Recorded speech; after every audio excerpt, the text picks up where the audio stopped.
Сіздердің назарларыңызға Долинка кентінің саяси қуғын-сүргін құрбандарын есте сақтау музейінің бірегей экспонатын ұсынылған.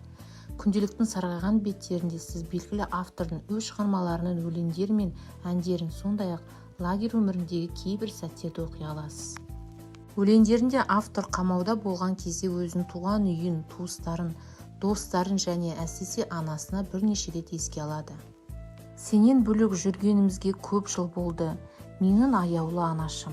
Сізге шын жүректен сәлем жолдаймын, Қазақстанның шалғай далаларынан. Сен енді мәңгіліксің, кездесуден үміт үзілді, ал кейде түнде ұйықтамайсың, әр түнде мені күтесің.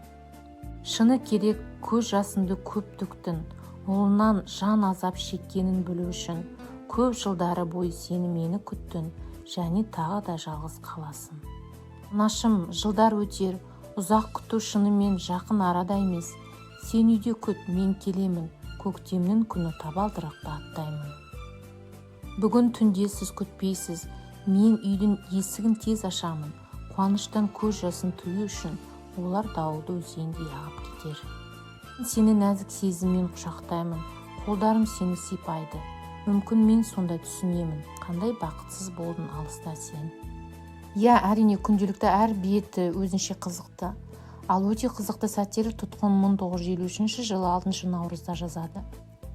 Радиодан Кокоп орталық комитетінің министрлігінің кеңесінің 5 наурызда сағат 10-да Иосиф Сталин қайтыс болған туралы хабарламасы берілді. Елге қандай соққы. Бұл менің сенбейтін нәрсе. Мен бұған сене алмаймын. Тек адам өлгендіктен және оның Лениннен кейін жалғастырғанның ісі әлі де өмір сүреді.